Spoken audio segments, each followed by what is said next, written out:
Welcome back mga kaaldab. Ito na naman po ang inyong lingkod, si Mr. Destiny. At magbibigay po tayo ng pinakamainit at maanghang na update po ngayon sa social media mga kaaldab.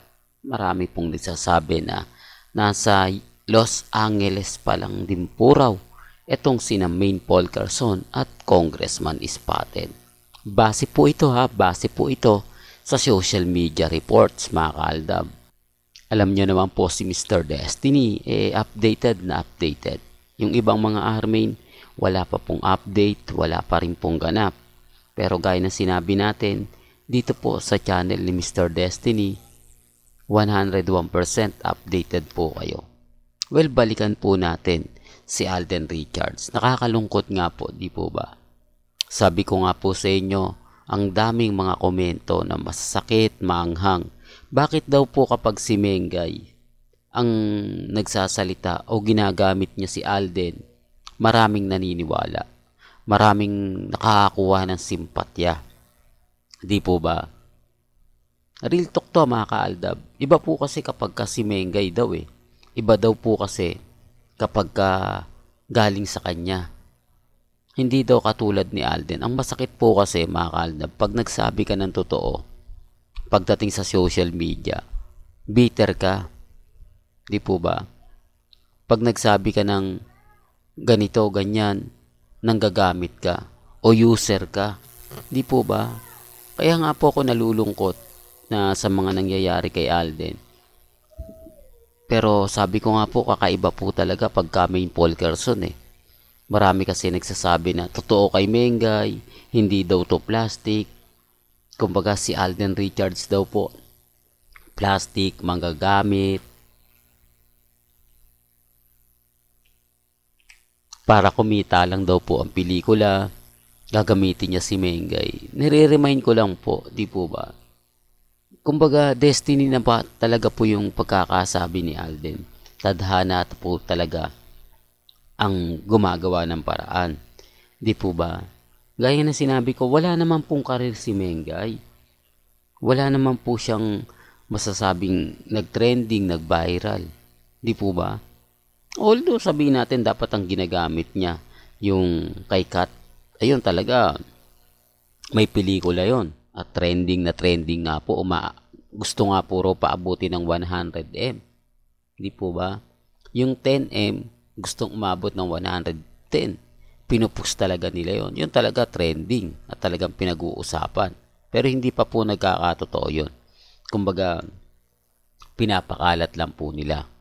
Samantalang si Alden, pag nagsalita kay Mengay, hindi, wala Di po ba? Si Alden may kasalanan. Si Alden ginagamit na naman si Maine. Lahat na lang. Kumbaga, parang sinisisi pa nila si Alden na nagsalita, na nahulog siya at nagkagusto kay Mengay. Ako, sabi ko nga po sa inyo, sa mga bagay-bagay po na mga nababasa ko, talagang kawawa si Alden. Talagang bugbog, tapos sasabihin nila, ginagamit ni Alden. Napasama nga po yung sinabi ni Alden Pumabor nga po ito sa mga Maine fanatics dahil si Mengay nag-trending, dahil si Mengay pinagpipiestahan. Di po ba? Pero gaya ng sinabi ko, marami pa rin mga komento kasi sa social media na mapapaisip po kayo. Marami po kasing bali-balita na hindi rin po ninyo magugustuhan kapag nababasa ninyo, napapanood, napapakinggan. Yung iba po sinasabi na, Mr. Destiny, wag mo nalang pansinin. Ganyan talaga yan. Pero hindi kasi kung hindi mo lagi siyang pinapansin, kawawa ng kawawa si Alden.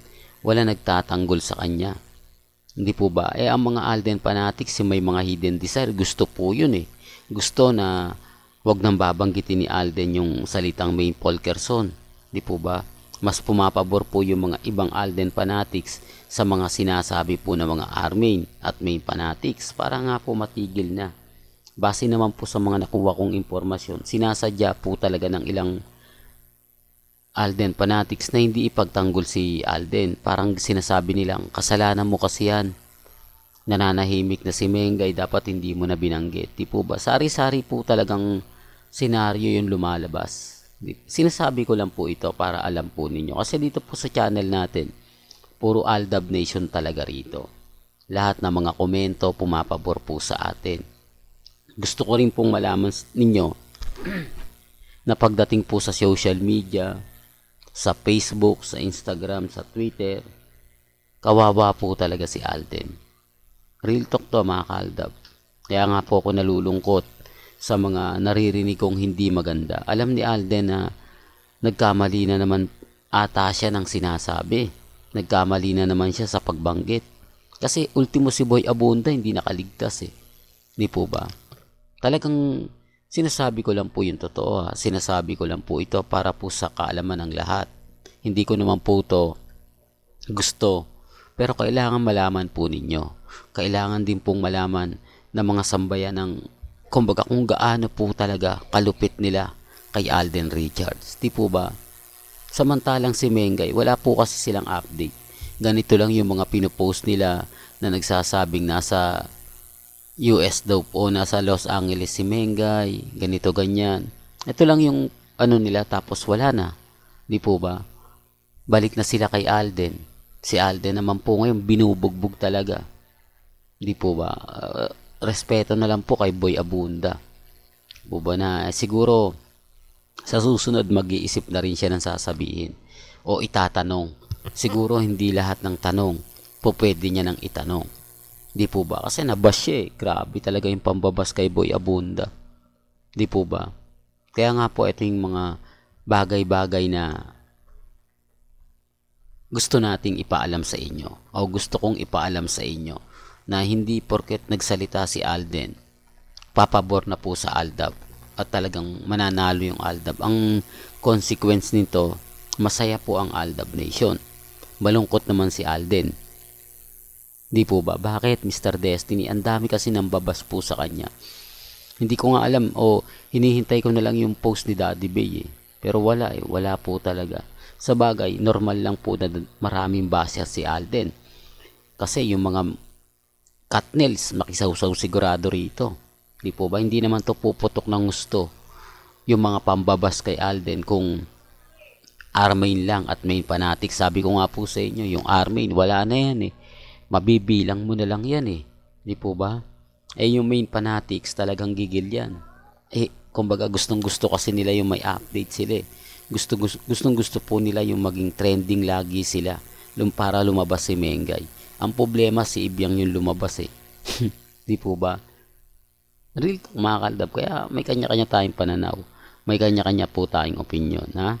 Ang sa akin po, kung ano po yung gusto nyong sabihin, gusto nyo pong paliwanag, lalo na nga po, pagdating kila Mengay, tutok lang po kayo dito sa channel na to, ha, mga kaaldab. Para mas marami pa po yung maibibigay nating update, para mas marami pa po ang malalaman po ninyo. Pabor man o hindi, kailangan updated po kayo. Kailangan lahat ng mga kaganapan, alam po ninyo. Hindi ko to ginagawa para kumbaga pasakitan si Alden. Bagkus pinagtatanggol ko nga po sila eh. Siya dapat din po kasi alam po ninyo. Well, hanggang dito na lang po yung updates natin ha. Kaya kung gusto nyo pa po ng pinaka-latest at sariwang update, abay tutok lang po kayo dito sa channel ni Mr. Destiny para updated po kayo sa mga latest at sa mga bagong video po na ilalabas po natin maya-maya lang. Hanggang sa muli, salamat po sa panonood at pakikinig.